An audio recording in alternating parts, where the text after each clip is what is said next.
Kuidas võit välja näeb? See küsimus kõlas sageli meie mentoritelt, kui nad suunasid meid mõtlema, et miks me siia tulime ja millest päriselt areneda soovime. Esmapilgul tundus see veidi kummaline.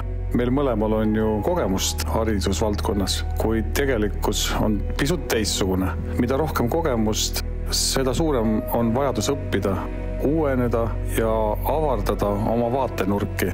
Juhtimine ja inimeste mõistmine, maailmast arusaamine ja oskus olla ka haavatav.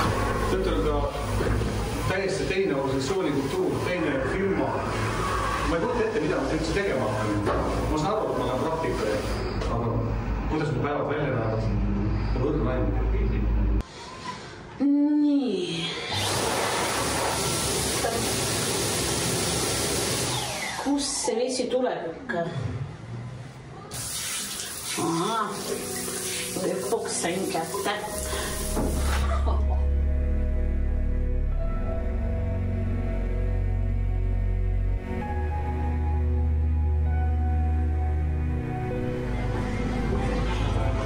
Ma olen praegu Telias praktikal ja näiteks tänane päev nägi hommikul välja niimoodi, et ma mängisin Lego klotsidega ja nüüd tulin Viru keskusse Telia esindasse, kus siis on selline väike vaatlusmoment. Ja enne imet kohtasin siin vana tuttavat maestro Rein Rannapit. Aga milline see tänane Telia elamus? Väga hea. Seda on hea kuulda. Haridusjuhtide praktikaprogramm Telias on unikaalne võimalus astuda välja oma igapäevasest keskkonnast ja sukelduda ühte Eesti juhtivasse ettevõttesse, mis on tunnustatud kui parim praktikakoht 2024, parim tööandja ja nii edasi. Tundub eesti keel tulevat, aga ma üldse mitte midagi aru ei saa. Et on nii palju lühendeid, 3 tähendid.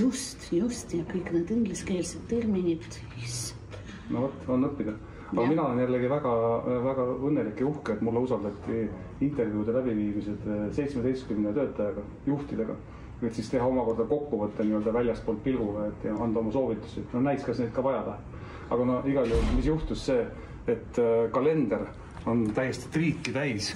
Nii et oli raske leida vaba hetke, kus üldse hingata. Meie 10 nädalat Telias oli intensiivne teekond. 100 kohtumised juhtide, tiimidega, osalemine koosolekutel, koolitustel, konverentsidel ja strateegilistel aruteludel. Tõeline juhtimise laboratoorium, kus saime võrdselt kaasa mõelda, analüüsida ja oma vaatenurki jagada. Kogemus on mitmekihiline, alates tehnoloogilistest lahendustest kuni psühholoogiliste aspektideni, struktuuridest kuni inimeste motiveerimiseni, aga ka värbamiseni. Meil oli võimalus näha, kuidas töötavad protsessid suures organisatsioonis, kuidas tehakse otsuseid ning kuidas tagasisidekultuur ja selged eesmärgid loovad tugeva ja tulemusliku meeskonna. See kõik andis meile uusi tööriistu ja perspektiive, mida koolijuhtimisse hariduses saame kindlasti igaüks omal moel üle kanda. Me kogesime, kui oluline on astuda oma harjumuspärasest keskkonnast välja. Lihtsalt koolist kõrvale, et saada uusi teadmisi ja teistsuguseid vaatenurki. Oksana, ootame siin lifti Telia maja viimasel korrusel ja ühtlasi on ka viimane praktika nädal meil läbi saamas. Mis sa kaasa võtad meie juures?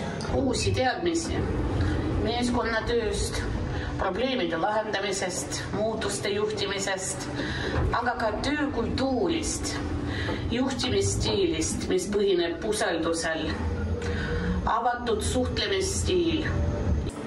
Henrik, 10 nädalat Telias praktikat läbi saanud ja oled teil nüüd lifti, et uksest välja astuda.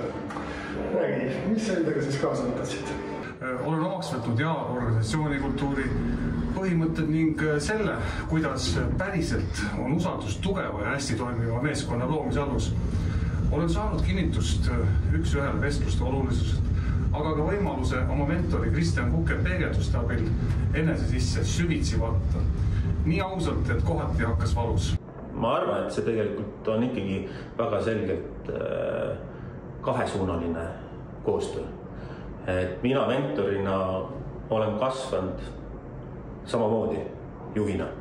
Ja kui nüüd küsida, et kuidas võit välja näeb, siis ma arvan, et minu jaoks võit näebki välja sedasi, et kui nii mina kui Oksana oleme 10 nädala pärast kas natukene paremad juhid, see ongi võit. Mul oli seekord praktikandiga väga vedanud, ehk mul sattus sinu kujul inimene, kes on minust väga-väga erinev. Omavahel tegime nalja, et võib-olla meist 2 peale kokku saaks juba päris hea juhi. See asjaolu andis mulle selle võimaluse, et olid mingid hetki, kus ma tõesti tundsin, et ma suutsin sulle korda minna, juhtida sinu tähelepanu millegile, mida sa võib-olla endas ei märganud ja tunda tõelist andmisrõõmu. Ja teiselt poolt olid päris mitu seda kohta, kus ma sind vaadates oskasin võtta õppetunde iseendale, et mida ma saaksin paremini ja oli tõelist niisugust saamise rõõmu. Ehk et siis lühike vastus oli see, et palju andmise ja saamise rõõmu. Aitäh sulle, Hendrik.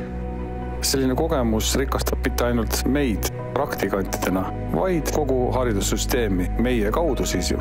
Juhtimine ei ole staatiline, see on pidevas muutumises ning parim viis arenemiseks on õppida parimatelt. No ja muidugi, Telia 14. korruselt avanev 360 kraadi, tahaks öelda 360 kraadi tagasi, aga need vaated Tallinnale ja Soome lahele, no lisasid sellele kõigele oma võtme. Kuskil selle kõige keskel, värske õhu ja linnasilueti vahel hakkasime taas tajuma, kui palju on veel avastada ja õppida. Kuidas võit välja näeb? Sellele küsimusele vastame juba oma koolides. Aitäh, Telia Eesti! Aitäh, Telia Eesti! Aitäh, Telia! Aitäh, Telia!